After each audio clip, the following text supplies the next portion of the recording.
दोबारा जन्म लेने के बाद उस औरत ने सबसे पहले यह किया कि उस लड़की को पकड़ा, उसे खींचकर पूल में ले गई और उसका सिर पानी में डुबो दिया। यह देखकर पिता ने उस औरत के गाल पर जोरदार थप्पड़ मारा और उसे तुरंत माफी मांगने का हुक्म दिया। लेकिन यह सुनने के बाद वह औरत उस लड़की की तरफ बढ़ी और उसे फिर से उल्टे हाथ से एक और थप्पड़ मारा। उसने अपने माता पिता से कहा कि आज तो यह बस एक चेतावनी थी, अगर उन्होंने दोबारा उसे छूने की हिम्मत की तो वे सब मिलकर सीधे नरक में जाएंगे। माता पिता वहीं के वहीं जम गए। उन्हें कभी उम्मीद नहीं थी कि वह इतनी आज्ञाकारी रहना छोड़ देगी। उन्हें जरा भी अंदाजा नहीं था कि उन्होंने ही उसे ऐसा बनने पर मजबूर किया था। अपने पिछले जन्म में उस लड़की ने उसकी जगह ले ली थी और उसके मंगेतर को बचाने का श्रेय खुद ले लिया था। उसने तो उस पर उसके मंगेतर की मां की मौत का इल्जाम भी लगा दिया था। मंगेतर ने उसकी हर बात पर यकीन कर लिया और उसे जेल भिजवा दिया। फिर भी उसके माता पिता ने उसे नजरअंदाज किया और उस लड़की का ही पक्ष लिया। उसकी मौत के बाद ही उसे पता चला कि वह लड़की उसके पिता की नाजायज बेटी थी। दूसरा जीवन मिलने पर उसने अपने पुराने हिसाब किताब बराबर करने का फैसला किया, लेकिन उसे एक ताकतवर सहारे की जरूरत थी। ठीक उसी पल शोर सुनकर उसकी दादी वहां दौड़ती हुई आ गई। उस औरत को पता था कि अब उसे सहारा मिल गया है, इसलिए वह नीचे गई और अपनी दादी को बैठने में मदद की। वह लड़की चिल्लाई, दादी। उस औरत ने उसे चुप रहने को कहा और बोली कि जिसका सरनेम उपनाम अलग हो उसे दादी कहने का कोई हक नहीं है। पिता ने उस लड़की का पक्ष लिया। उस औरत ने पूछा कि आखिर कौन किससे क्या चुरा रहा है।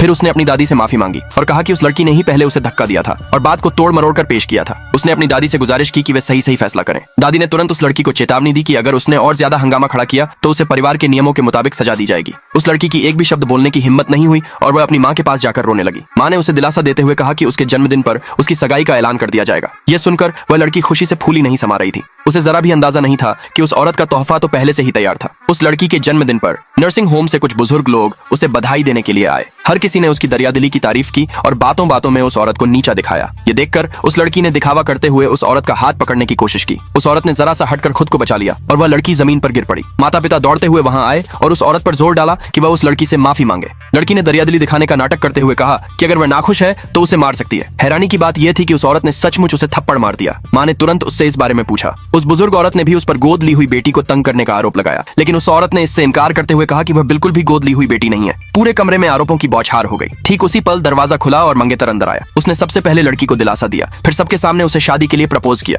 और उस औरत के साथ अपनी सगाई तोड़ दी। उस औरत ने पूछा कि क्या उसे सचमुच इतनी जल्दी है कि वह उसे कोई रिश्ता दे दे। भीड़ तुरंत गुस्से से भड़क उठी। मंगेतर ने लड़की की दयालुता की तारीफ की और एक एक करके वहां मौजूद बुजुर्ग लोगों ने भी उसकी बात का समर्थन किया। उस औरत ने वहीं जोर से ठहाका लगाया और लड़की का असली चेहरा सबके सामने लाने का फैसला किया। इसलिए उसने रिमोट का बटन दबा दिया। अगले भाग के लिए नीचे कमेंट में यस लिखे।